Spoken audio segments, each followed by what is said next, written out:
Hey there, I'm so glad you could join me today. We know that transition and transformation is about change, and that change by its very nature is uncomfortable. We typically don't like change. It makes us nervous, it pulls at our security blanket because it's scary. Well, we're going to be talking about giving up over the next few weeks, and today we're going to be talking about giving up something that's intangible. That's the need to be right. Maybe that's not for you. Maybe it's not something that affects you in your life. You don't have to be right. If it is, just move on. But being right for me always meant not being wrong. And being wrong was super scary. As a mom, what if I gave the wrong advice to my kids? As a business leader and owner of a company, what if someone asked me a very important question and I gave them the wrong answer?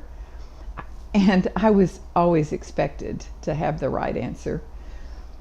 Being right comes from a place of fear. The need to be right comes from a place of fear. Not just being right, but the need to be right.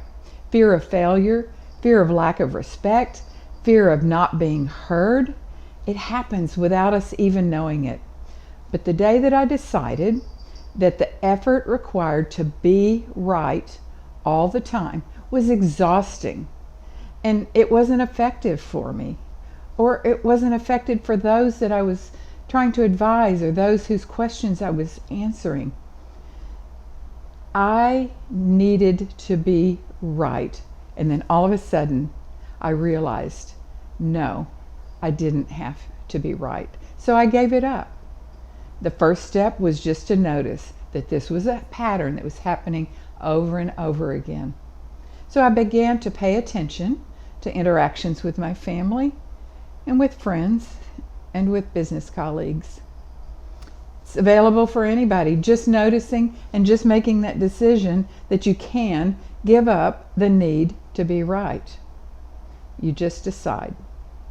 If you do, you'll be glad you did. Have so much more peace, so much more joy.